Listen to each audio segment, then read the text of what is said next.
In 1983, WQPT put together a documentary that focused on 3 women, all named Esther, all survivors of the Holocaust.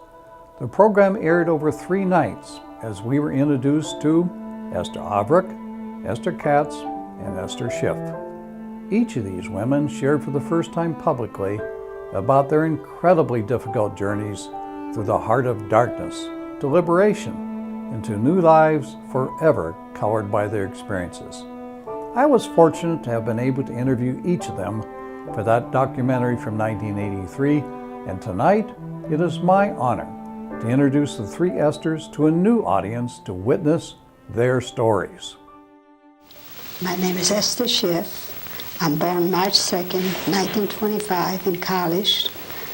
Poznan is a state with the capital of Poznan, and I went to school for 10 years since I was 4 years old. My mother was a widow. My father died when I was 9 months old. I had a brother, Jacob, who was 3 years older than myself, and I have sister Leah. That was from my first marriage, and she was about 40 years old. What was your mother's name? My mother's name was Yetta. My mother was a seamstress, and she was making brass for a factory. My full name is Esther Avrick.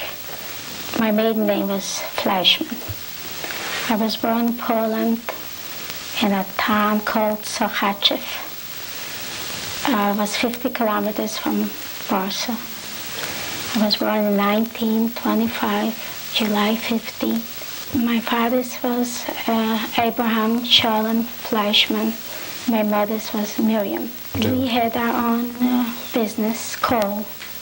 We were getting coal straight from the coal mines, and we were selling it, yes. I had 5 sisters and a brother, and I had two brothers, stepbrothers, and 2 stepsisters. So we were all together about 10 children. My name is Esther Katz, and I was born in Czechoslovakia in March 14, 1925. Okay, what town were you born in? It was a small town named Lochowa. What part of Czechoslovakia is that in? That was the Carpathen, they were called, My mother's name was Rose, and my father's name was Martin Halpert. And did you have any brothers or sisters? I had 1 brother. And his name was? Abraham. Was he an older brother? He was an older brother, 1 year older. Mm-hmm. What type of occupation did your father? My father had, he was more like a merchant, buying of certain things and selling. Mm-hmm. And we had a small butcher shop besides that, which is a small town, and it was once a week. We were government supported, and we were getting some support from a Jewish committee. Yeah. I went to a so-called gymnasium. I was only in my 2nd year. I went first to a grammar school, and then I wanted to continue my education. Since I scored high on tests, I could go to gymnasium and not pay anything, because we were poor. My brother went to a technical school and worked worked in a factory making uppers for shoes, and gave his money to the house.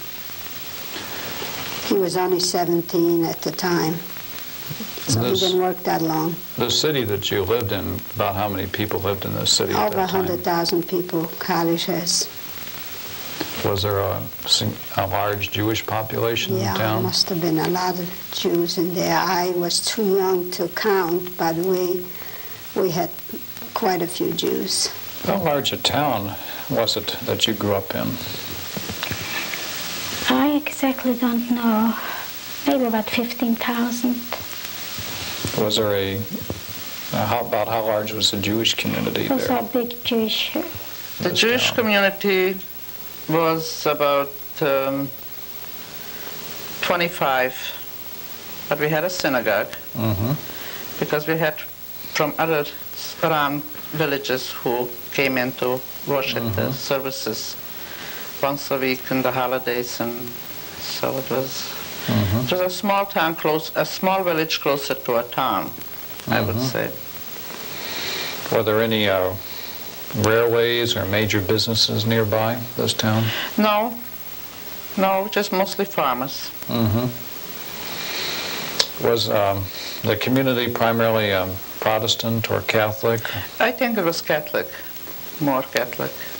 I went to a regular public school that was Catholic, and my brother went to a Jewish parochial school called Heder, and that's how we lived.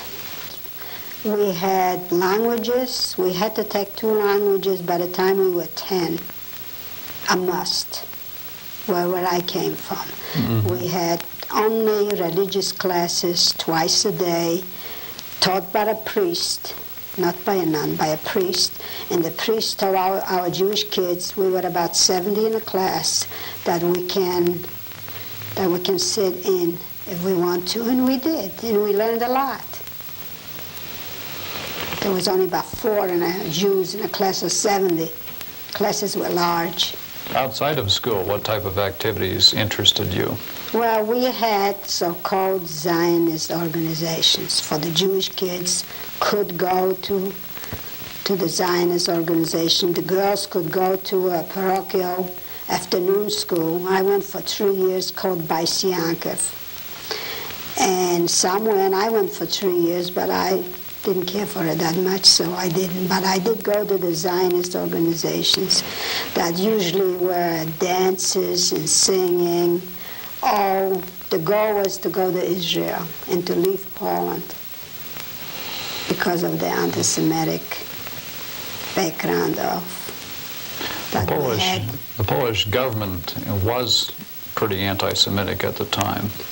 Well, it wasn't public, not supposed to be, but it was. Because sometimes our senators used to address the public and write it on the board, my dear Catholics, instead of citizens or Polish citizens and things like that.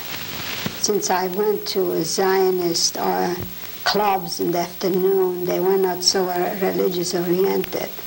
Maybe that's why I didn't like so much the religious things. But we were religious, even though we didn't go all the way out sometimes. I mean, my family. I didn't have a father, so maybe I missed that too. I don't know. I went to public school, to Catholic public school. But after school, I went to a religious school that is famous all over the world. It's called Bet Jacob School. I went every day after school after public school, I went to Hebrew school. And with the only exception, Saturdays and holidays. Friday night we had to go to services. We had to obey summer long sleeves. It was a very Orthodox school, just for girls. How was the relations between the Catholics and the Jews in your town? Do you remember anything about that? Well, they had good neighbors, and they were mixed. I remember after school, we didn't go Saturday to school, but the Catholic kids did go Saturday to school. And usually they would give out homework Saturday. And we had a lot of problems to get the homework from the kids. We had to pay them to tell us what kind of homework we have to do. These were problems. We were harassed a lot. In school? In school. By the teachers? No, not the teachers. By the students? The students. Like we were not supposed to eat pork, so we would take our lunch, so they would mix up our lunch and put in pork. And I wouldn't say everybody, but it was hard to go to a Catholic school in Poland. Yeah. Or do you remember any restrictions that were placed on Jews in your town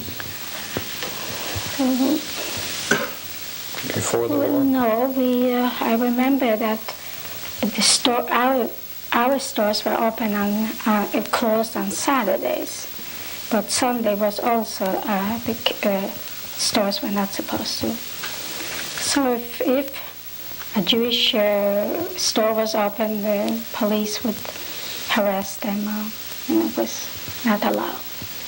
We had a very famous rabbi in our hometown, from a Hasidic rabbi. And I remember we lived in his court. The first wall was destroyed, so the rabbi moved, but the followers lived in his court. And my father belonged to that particular Hasidic rabbi's group. I don't know what you call it. And my father was, we had a Jewish school for boys. But they were too religious, they couldn't go to public school because they had to take off their hats. It was Catholic schools. So they had for boys a special school that they should not have to go through that, to take off their hats, and he was involved in that. And every high holidays they had prayers, they had services, and people would buy seats, and the money would go for that school. And he would be like a cantor with my three brothers helping, and he would give call for the school. And they would bring teachers from out of town, and they would eat in our house, meals. And I know my mother was always doing something for sick people. My father always brought home people from shul Friday nights to eat for the poor people, to eat a meal with us. And it was a very nice, happy home.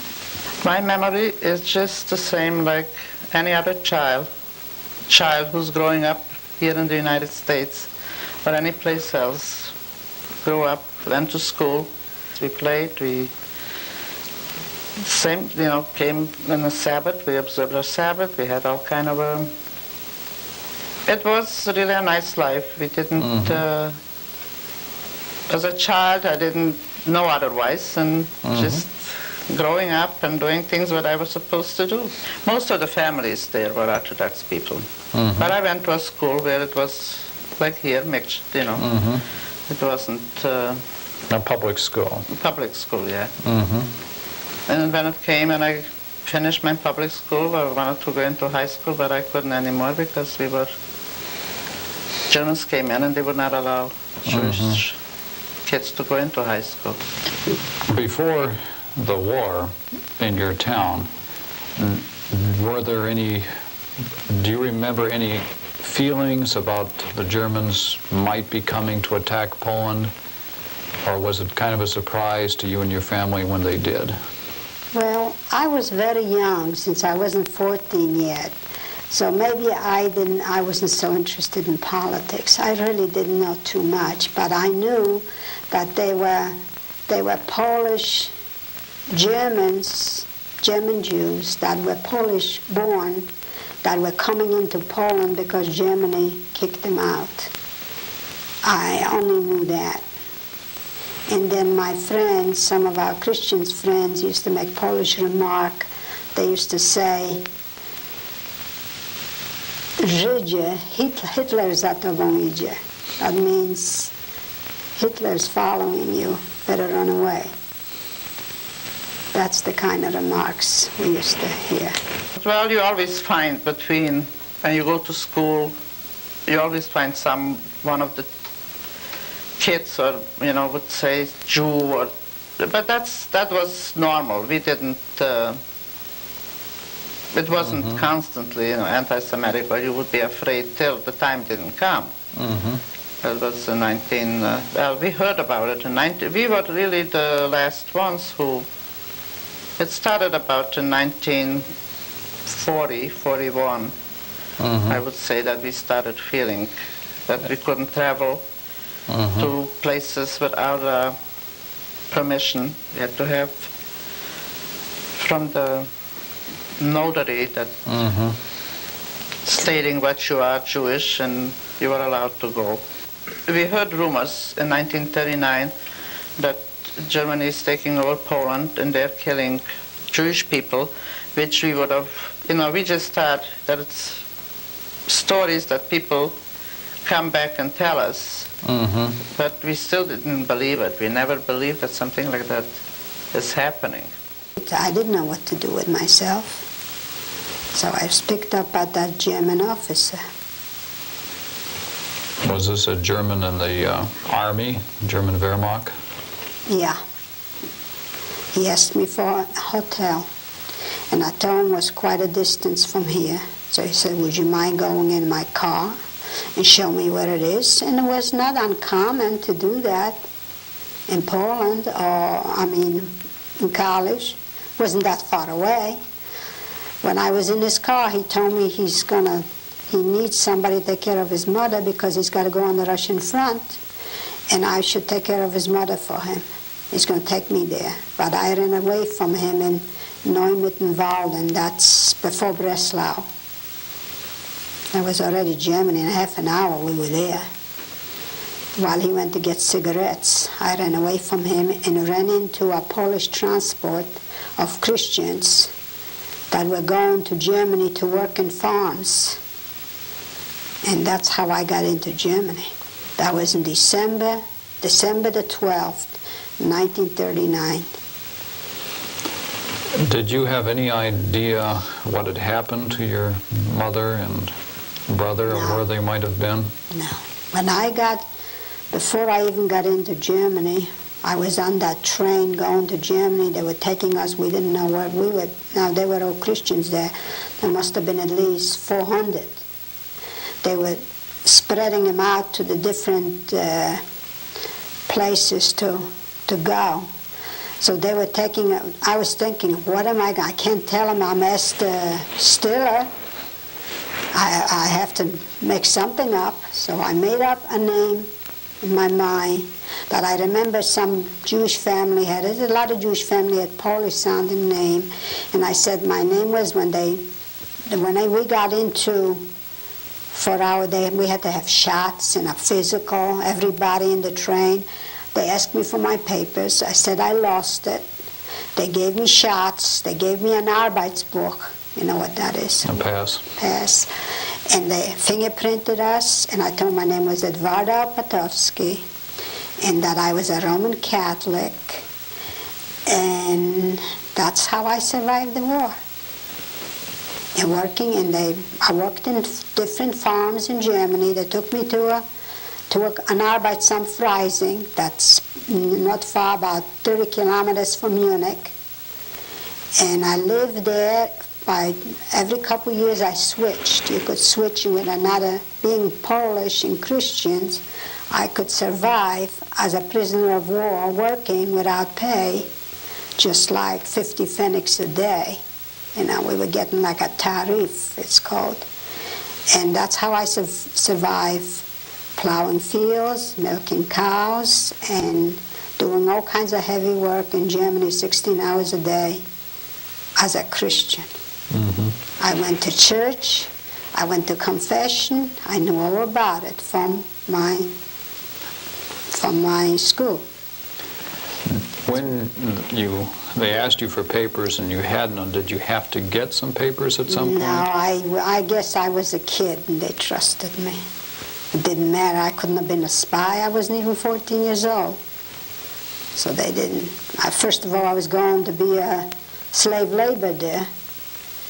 They just fingerprinted me. They gave me an Arbeitsbuch. They took pictures, and that's how. I never knew what happened to my family. After the war I found out, but I didn't know before because I never knew. in 1940, the Germans made a ghetto in our hometown. They just gave a few, a bad part of the city was assigned for the ghetto. And not all could get in there, so they sent us to a different town, a different ghetto in a small town not far from Warsaw. And we thought they just did everything to confuse us and to make us even fight between each other. Like everyone thought, well, they put us in the ghetto and they'll leave us there. So people would do anything to stay in our hometown because they had the Judenrat. And they made the Judenrat choose who should stay in our hometown and who should be sent away. So you can imagine what was going on. Everyone wanted to stay because they thought this will be it. But they sent us to another part of another ghetto. And the ghetto in our hometown and the ghetto where we were sent lasted only a month. And from there they sent us all to Warsaw ghetto. When did this take place in 1940? Do you remember? In the late winter. I mean, close to fall. Because I remember it was December when we were sent to the ghetto. It was cold and snowing, and so I think it was early fall. And there well, of course we had to leave everything. We had furniture, anything had to be left in our hometown. We couldn't take that with us, but we could take clothes and we could take some personal belongings.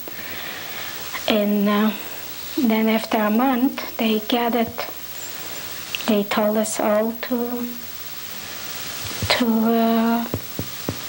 come to the station and we will be sent away. We didn't know where they will send us. And we only could take what we could carry on our shoulders, on our backs. And from there, we ended up. They put us in cattle cars, and they separated the men from the women. We didn't know where my father and my brothers were. From there, before we got into Warsaw, they took us in a big place. I don't know, maybe it was a stadium or something. And there, they took everything away from us, and they said they're going to delouse and they took everything away, and they took us to the women and the children to take showers. And they were women, I remember, a German woman. And nicer your hair were, the more, the worse, the vicious, they were so vicious, they would cut out spots in your hair, or take off you cut your hair, or shave it off, or whatever. And I remember it was a terrible thing. They shaved off my hair, nothing to cover. And when we got back our belongings, they took, well, we had a little, maybe some money, we put it in pillows, but they went through everything. They took everything out. They just gave us back like empty suitcases. Whatever we had, they took away. And then they marched us to Warsaw. That must have been that place very close to Warsaw, because we walked and you couldn't keep up, so they were beating you in. And there they're assigned to places.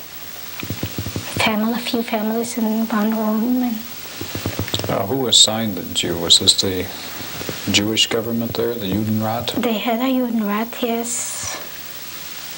And they did synagogues, but wherever they could, they put the people. Well, my father still had his sister there, so she helped us to find a nicer, a better place. Better, it wasn't good, but just with one family. We were just two families in that one room with, that's all. It was very hard rations. We got rations, and I remember things were bad, especially winter time. The potatoes were frozen, and we looked at each other, and kids would start to go out, sneak out from the ghetto, and eat a bag or for food and bring it back. And I was a little girl, so you don't have fear when you are young, and so we started to get out from the ghetto, sneak through holes, through whatever we could, through walls, and bring on potatoes and whatever. And sometimes they took it away from us, but they just threw us back in the ghetto. And there were many kids. You could see, probably if you saw pictures from the ghetto, you would see it. And that's how whatever we had, we sold, and it's just. And I have an older sister, and she was. There were still families that stayed, that were not moved. They still had money, they still could afford it. So my sister was a tutor. She was tutoring kids. Because there were underground schools, but not regular schools. So people who could afford it hired people who were tutoring. My sister was tutoring, and she would get for that food. So that's how we survived. But then first I started to get out from the ghetto, and then my sister and I, both of us started to go out, and we went farther. We went to our hometown, and we went to the peasant. We walked, took maybe a day walking, because you couldn't walk with a straight highway. And we would carry food back on our shoulders. And so that's how soon the peasants would give us whatever we could carry. So they were very good to us. And that's how I happened to survive, because that day when I got out from the ghetto, they surrendered the ghetto and they took the whole family away. As Esther Averick said, she did survive by happening to be out of the Warsaw Ghetto in July 1942, when the Germans began to force the Jews, including her own family, to leave for Treblinka and death. She held on to life by moving back and forth between the fields and barns near her own hometown with the help of the farmers. While she and Esther Schiff scrambled for survival in Poland, Esther Katz's family lived under rather placid conditions by comparison until April 1944, when the German government pressured the Hungarian government to prepare its Jews for resettlement. As part of this decision, Esther Katz's family was forced to move to a transit ghetto, but without any idea of what was really going to happen to them. After a brief stay for a few weeks in homeless conditions, almost without any food, in a makeshift ghetto, Esther and her family were placed in a train of cattle cars in May 1944. Destination, Auschwitz. It was a very shocking thing, because we came there and everybody down, and it was right away left and right. That was the worst part, because they tore us apart. They tore our family apart. Where they took, luckily enough, that my mother was just 46 years old in that time. She was a young woman, a healthy woman, so they led her to the right and me together, and so the same thing my brother and my father. That day, we didn't know till And then my grandmother and the rest of the family, really and truly, I just had that one grandmother with me because the other one was already gone. And when we came there, when we were unloaded and everybody was hollering, where are you taking them? We want to be together, and the children and all. Oh, don't worry, you'll see them later. They're going to be in a different, and the old people will take care of the little children, and we need them and all that business. And my mother had it in her mind. She believed them. Naturally, the crying, we cried because we were separated. Father and I didn't know if we were going to see him again. But you had no choice. You went wherever they told you, to the right, and leave your packages. They wouldn't, nothing. You couldn't take nothing along with you. You left it right there by the train. And then they took us right away to the showers, the one who, like us, to the right. Where the other ones went, we didn't know. We really didn't know where they're going. Like my grandparents and children and young people, friends of mine who their mother had 3 or 4 or 5 and she had to help them. I had a friend of mine, a very good girlfriend, nice girlfriend my age, and she had to help her mother with the children, holding them on their arms. She went with them. She didn't, and some of them they tore away, and said, no, you're not going, but some of them they did. Was there somebody there who was and directing you as to which way to go, right well, or left? Mengele was there. Right. And a few more assessmen. Mm-hmm. But Mengele was well known for that. Right. So when we were right You away. remember him? Yeah, I remember him. Boy, do I remember him very well. Could you Because describe I seen him him every day from then on.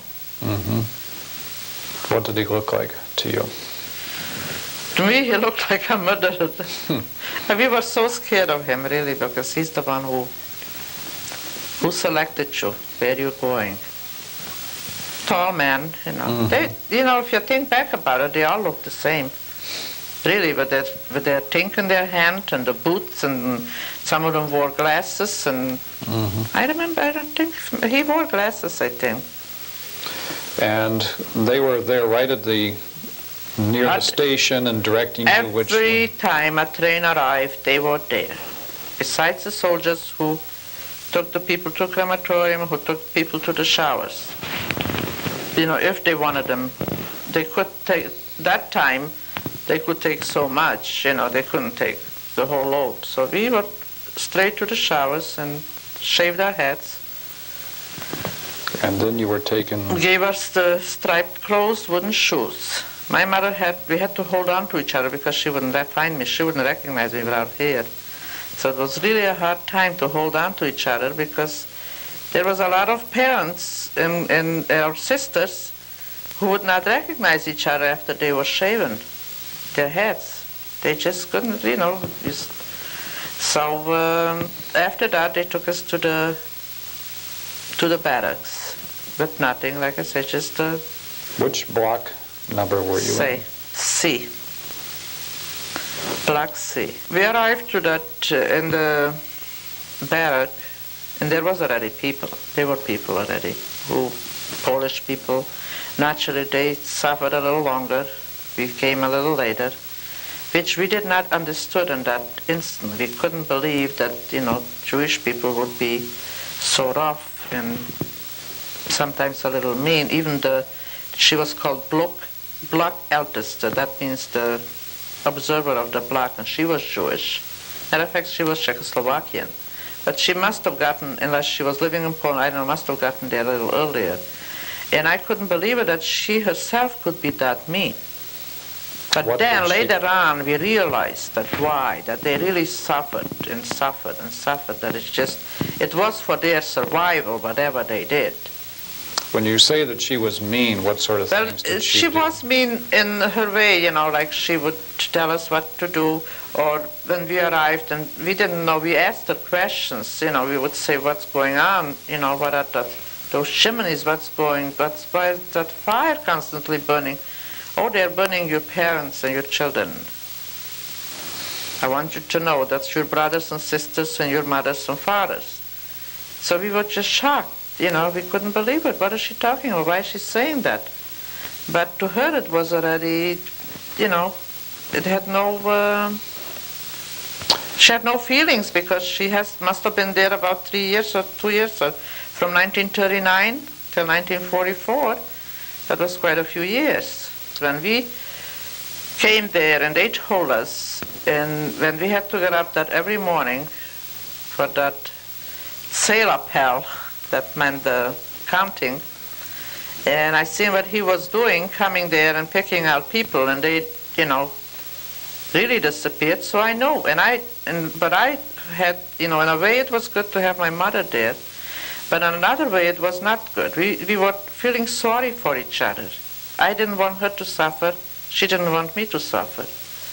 So it was really a struggle to the end, and then anyway she died. First of all, nobody wasn't allowed to know that she's my mother.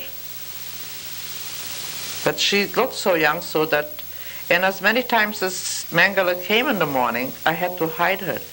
Let's say he came from that barrack, somehow she would sneak out, and I send her in there already where it was counted. So they should not take her away, because she still believed, and she wanted to be. But she said, in case they'll take me, she says, I'll be with the children, don't worry. Well, that was her. And no matter how I didn't want her to hurt us, to tell her that it's not true, just in case it happens. So if she has to go, she shouldn't go with that feeling that she's going to be cremated, go in that gas chamber. So I tried, okay, but I want you to stay with me, don't worry. Esther survived Auschwitz and was sent to an ammunition factory near Berlin, where she worked from September 1944 until April 1945, when she was taken to Bergen-Belsen. Most of it, what I seen was in Bergen-Belsen. That was the worst camp I ever seen, because Auschwitz had the crematorium. At least they could burn them. There they couldn't. When we arrived to Bergen-Belsen, we couldn't get into our barracks because the dead were just up to the roof. They couldn't bury them because there was no people to do it. And the men's across from us, there was just laying on the street, under wherever they were in that. When you were there, what did you do to survive in Auschwitz? Did you organize things? No, you couldn't organize nothing. You couldn't even go close to a wire because you were electrocuted. You couldn't do, we just couldn't do nothing. It's just stay there and wait for our death, And like I say, the lucky people, I think we were lucky people that somehow we survived, but not too many. What kept you going? Just going day by day, like I say. Going, stalking this one, that one. You couldn't go far. You were not allowed to go nowhere. No such a thing as going somewhere. This especially, see, they had working, even in Auschwitz, that you see in that they had people who went out from those blocks and went to work. Ours was the dead block, completely dead block. I mean, there was no, unless, like I say, lucky enough that they needed people and they happened to select that from that one. And as a matter of fact, like I say, they had us ready to go, and when they bombed the railroads, and they brought us back to across from that Seibara, and that was completely a dead. And they took away even what they gave us, some clean clothes, and they took it away. And that night we thought for sure that we are not going nowhere. We're going to go straight to the crematorium. So we were up the whole night watching and see what's going to happen. It's just, sitting there with fear. But the next day they took us again, and that train didn't come, so we stayed one night completely out just by the train and slept there the whole night. Finally the train came. Then we heard rumors that they might even load you up in the train and take you straight to the crematorium. That was another. Once we were out of there, then we believed that we are going out of there. But till you were still in the Auschwitz area, you still weren't safe. Before it seemed like the war was lasting forever and ever and ever, and we were all just talking about with each other, Christians, Polish Christians, what we're going to do if the Germans ever win that war. Because the propaganda was so tremendous. We just didn't know nothing good is happening to us. Everything is bad. So we said, well, I said I would just take rat poisoning and kill myself. I knew the Germans would kill me. But then the war was coming to an end, and the Allies did come in. The American Army came in to that village where I was. I couldn't believe it. Oh, those nice-looking American soldiers were coming in to save us. And I was crying from happiness when the first American soldier put his arms around me. And he says, my name is Liebgold. And he came from New York City. And I have a half-sister that lives in New York City. And he says he's going to write to her and tell him about that I'm alive. First thing I did is went to the American military government. I told them a short story. They believed me. I showed them my they showed them my German passport book. And I told them that I lived under assumed name all those years, that I was Jewish. They changed my name. And they have on all my papers that I lived under this name for so many years. All my papers have that. And they wrote to my family in the United States. I had 4 half-brothers and a half-sisters, and they brought me over. And that's how I came over. When the Russians came in, you asked me how it was. To me, it was like I couldn't believe it. That this is true, because they were bombing, and in a few hours we were free. The Russian army came in. But I would not tell anybody that I am Jewish. I was still afraid. Tell me that I wouldn't believe that this is real. It happened before, that you thought it's over, and it wasn't over. And I was far away from my hometown at that time. I walked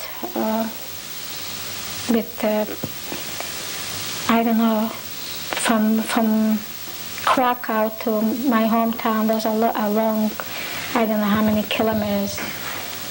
But then we came to our hometown and just a few survived. The Russians were good to us. They gave us a place where to stay and where to gave us food, and we were free. We still didn't believe it. We were just, waiting and see somebody of the... That's all we seen is still. In Bergen-Belsen, we had more Hungarian soldiers than German. The German soldiers, the German Esthers were more by the gates than in the camp, but watching like kitchens that were things like that, so stealing or anything was more like Hungarians. We heard the shooting and all that very close Saturday night already. It was, the whole sky was just lit up, so we knew that we're going to be free. But everybody was, once they heard the news that they are at the gate, the American, naturally we thought this is it, we are free. So a lot of girls and all that, the first thing they went towards the kitchen. And there was still shooting going on. They killed quite a few girls, women there, the Hungarians, even though they were, the Americans were at the gates, but they still had authority to, the nerve, I would say, to go and shoot some people who were running towards the kitchen or grabbing things that But the feeling was terrific. We just didn't believe it, that it's true. And they all told us just to be calm. And they themselves were just shocked. Surprisingly, I was surprised that they even came in. Who knows how many soldiers, American, and we were from the American, the British, how many got infected with typhus, but there was just lice crawling all over, bats all over. So surprisingly that they even came in. Don't remember if they wore anything on their faces, but when they had masks, you know. When you're in that position, that's all you think about, that you're free and didn't look even. And they were really, it was a tremendous feeling. And it didn't take, the same day they started transferring us, you know, first the sick to military hospitals into Bergen-Belsen. And half of the time, you know, the fever was so high that we didn't, like my mother, she got blind right away. It hit her most in the eyes. Each one had a different, and thousands and thousands of people died after liberating Bergen-Belsen just on typhus. I lived with my half-brother that was an old man at the time in Jersey City. And I went to high school there for a while. But I didn't want them to support me because my family wasn't rich, the one I had here. And I had a big family, but they weren't rich. And I didn't. So I went to high school. I worked during the day. First I worked at nights in a factory. And I did pretty good, you know. I mean, considering I had to make a living. I slept on a convertible in my brother's apartment. They lived in an apartment. They were in business. And I worked and I went to school. I went to high school in Jersey City until I learned good English. And then I got married and moved to Morristown. My husband was set himself up in a machine shop with his two brothers. And he went to college at nights. But my husband got a promotion. He's an engineer with the Arsenal, and he got a promotion. And he knew somebody in Bettendorf, and the guy said to him, if you want a promotion, I can get you one if you want to come to the Quad Cities. He said, okay. And we took that chance, and we like it. We wanted a change of lifestyle. After the war, I stayed with a Jewish family from my hometown. And when they decided to leave Poland, because it was hard and we were afraid that the communists won't let us out, and so we heard rumors about the P camps in Germany, but someday we might be able to get to America. So again we left everything, and again went through the border, again on the run. In one of these camps I met my husband. That was in Traunstein, Bavaria. He was in Russia. He lost also his mother and 3 brothers. But the part he lived, Russia took over in 1939. So then when Germany took it over, they had opportunity to leave. They went to Russia. But the mother and the 3 brothers were left behind. But only he and his father survived. And but he was after the war. He worked for an organization that helped smuggle through Jewish people from Poland to the Austrian border. The Hebrew name was Brecha. He worked for the Brecha. And that's when I met him. And we were married in 1947 in camp. And we really wanted to go to Israel, but I expected my first child, so they wouldn't take us. And then we found family in America, and they sent papers for us, and we came. We were supposed to come straight to Rock Island, because the family lived in Rock Island, the Everick family. But we stayed 2 years in New York. We ended, instead to come to Rock Island straight, my husband's uncle took us to stay a little bit with him, and then we met other people from camp we knew, and they advised us a big city, more opportunities. to stay we stayed in New York. And then after 2 years, my husband's father came, and he came to visit him, and he didn't want to come back to New York, and he told me to just come to Rock Island. We came here in 1952. We came to America in the end of November 49. From Montreal to United States from Canada, I came because I have two cousins who live in Munster, Indiana. It's Munster now, it used to be Gary, but they all moved out from Gary. And we grew up together. We are very close still today. We are more like sisters. And they were after us just to move, to come there. So we came to Gary, Indiana. Then, we became citizens 1 year, and the next year we left to America. But being in Gary, Indiana, it was 14 years we lived there. And believe me, we didn't come there with the idea that we'll move to Rock Island. It was our home.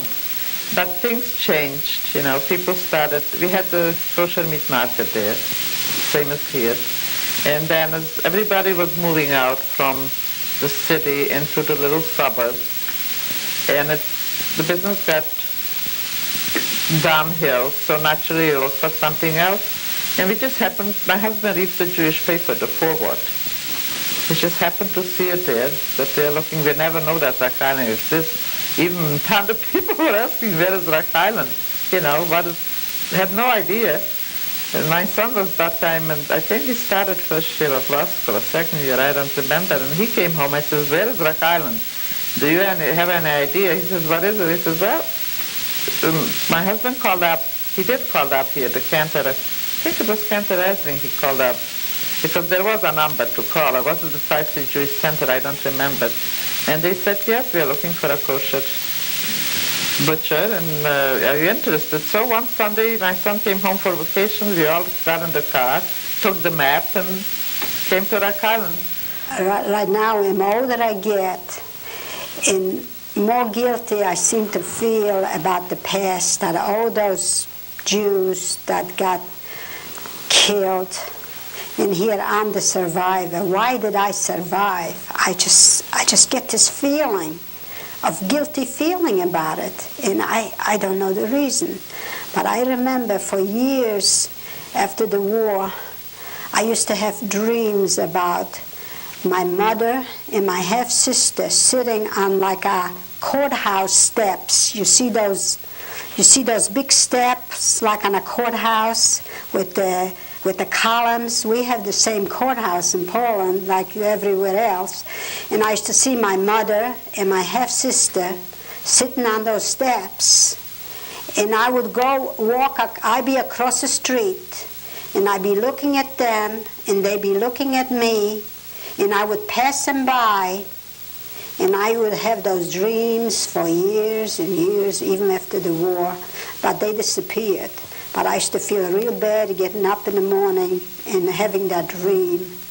And now, since I don't have the dreams, I got guilty feelings about surviving. I just feel guilty. If you tell the people that the Jews are just as religious, believe in God like everybody else, maybe we wouldn't have all that. Because in Poland, the Christians used to believe the Jews killed Christ, and we have to kill them. And that's how it was.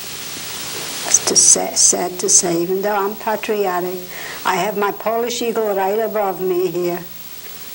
I'm just as good a Pole as the Christian is, even though I'm Jewish. As you've lived in the United States, have you seen any signs of any reoccurrence of this type of anti-Semitism? Are there any things that would concern you that you've seen? Well, I saw it in Europe with American soldiers. I worked for the army for about 9 months as a waitress I used to serve maybe 30 soldiers. They used to come in shifts. And I didn't understand English. I knew French, I knew German, but I didn't know English. So the first thing one soldier says to the other, and it's stuck in my mind, and I don't know why. He said, you know this girl, she's a kike.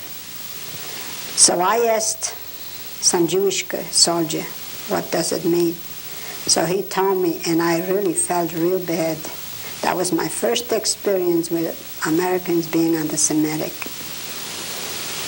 To believe that it can happen, and not to hush things up, and to speak out, and not to be afraid, to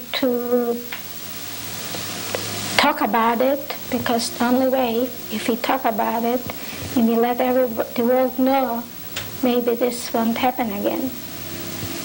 And we just didn't believe it. Maybe we could have, if we would have believed it, maybe we could have come to America or gone to Israel, or if my father would believe that something like this can happen. We would, and not to think that this, if some crazy guy like Hitler comes and spreads lies and hate, not to say he's crazy, it will go over. It will, to be serious, to pay attention to that, not let it happen. And even here in this country, I think the Jews should not think that this cannot happen. Can happen. But thanks God we have Israel, maybe we have someone to fight and speak for us. I hope that whoever sees it or whoever learns it, that they believe in it, that it really happened, that it's just not. That's the only way I could prove it, is by telling it. And actually, there are pictures to prove it. And my story is 100% true. And you'll talk to another one, it's a different story, and the worst thing it hurts when I hear somebody saying that it isn't true. That's what I just hope that they all, whoever learns it or sees it, that they really and truly believe it, that it is true. Because whatever I said, I sure did went through. How? It's really a miracle. Esther Katz passed away on July 2nd, 2005, at the age of 80. Esther Averick died March 7th, 2010. She too was 80 years old. Esther Schiff still lives in the Quad Cities.